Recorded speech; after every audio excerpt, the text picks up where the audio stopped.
All right, so everyone's favorite ogre, John Fetterman, senator, supposedly, allegedly Democrat from Pennsylvania. He just had his another chief of staff resign from his team. I think this is like the third since he took office. And along with that, there were some leaked text messages that came out. And boy, oh boy, he is much worse off than initially expected. This is a tried and true case on how brain damage that erodes your ability to critically think turns you into a Republican. And like, it's a natural transition, but hey, don't get mad at me. It's the science. I didn't write it. I'm just a messenger. Anyways, let's go ahead and get into this story. It's from the Daily Beast. I don't really care for the Daily Beast. They're a little bit too libbed up for me. But again, when you're in a world of like Fox Newses and Newsmaxes, you had to have something on your side as well. You know what I'm saying? Not saying that Daily Beast is even half as bad as either of those outlets. Anyways, MAGA's favorite Dems, Trumpy text exposed in bombshell leak. In January, according to the report, Fetterman sent staffers an article about how annual health care costs for a typical working American family are nearly $4,000. $4,000 more than it should be, by the way.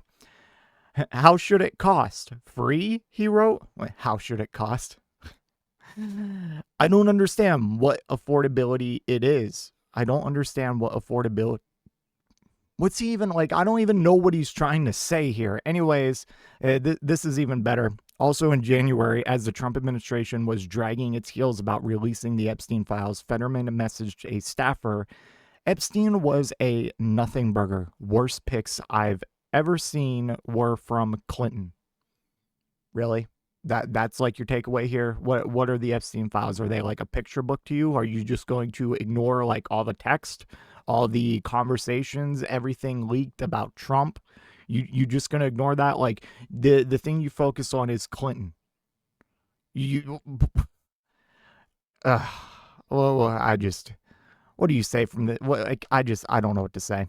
Then, after federal agents repeatedly shot Preddy in the back during anti-ICE protests, Fetterman complained that Democrats shouldn't be taking his side because they had objected to when Kyle Rittenhouse brought a gun to a protest, as Fetterman characterized it. Did he just made that comparison? Did he forget what happened at the protest that Kyle Rittenhouse went to? What Kyle Rittenhouse did? Kyle Rittenhouse brought a gun to a protest. Fetterman, 56, texted a staffer. He was roundly condemned for that. Why are now Democrats defending the nurse? It was legal to carry both legal weapons. Square that.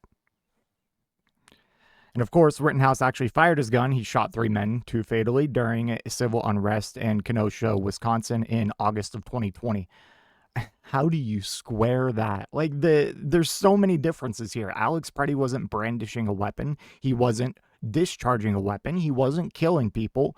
His weapon, I believe, only like fell out of his like back holster after he was getting the shit kicked out of him by a bunch of ICE Gestapo thugs. I don't know how you make that comparison.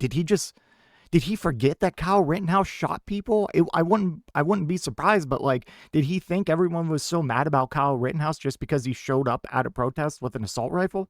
If that was the case and he didn't discharge it, it would have been a big nothing burger. It would have been like, oh, look at this edgy douchebag. But like, okay. Anyways, the senator's Republican-friendly interviews and voting behavior. On Tuesday, he was the only Senate Democrat to oppose a war powers resolution over the Iran conflict, have coincided with health concerns stemming from a 2022 stroke. Last May, some current and former staffers voiced concerns to New York Magazine that Fetterman was at times erratic and manic. I mean, you can just see that in his interviews. Like, dude is not there. He's getting worse. I've seen like Fox News interviews and like other outlets he's been on recently, and the Bill Maher one comes to mind, and he can barely put together a sentence. Like, okay. Since being sworn in, Fetterman's net popularity among his Democratic constituents has also taken a nosedive. While he was up 68 points in 2023, in March he was down 40 points, a 108-point swing. Oh my God. Oh my God, that's crazy. A Quinnipiac poll showed there's no historical analog to his unpopularity, as CNN data analyst Harry Enton put it at the time. Enton then listed 5 senators since 2000 who each lost their primary, and among them, the worst net rating within their party was only minus 15. Damn. Like, that's unprecedented. That is insane. But like, again, what do I even say to this? I can't believe this dude used to be considered like the next Bernie Sanders. It's crazy what a stroke can do to you. It'll make you pro-genocide, pro-war, against free healthcare, I guess, anti-immigrant, even pro-ballroom. Like, I don't want people to think I'm like strokophobic or something here. I have people in my family who have suffered and from strokes and fortunately survived, and they didn't turn out like this. But so I can recognize that turning Republican is a very rare side effect from a stroke. And yeah, this isn't a bash on all stroke victims, but the ones who happen to turn Republican, I might have a little bit of smoke for you. Anyways, that's all I have for this one. Let me know what you think in the comment section down below. If you made it to this point in the video, I just want to give a special thank you. If you enjoyed it, please hit that like button down below. And if you really enjoyed it, maybe consider hitting that subscribe button while you're down there. I want to hear your thoughts in the comment section. I will try to reply to any and all comments that I can. Until next time, watch that video on screen.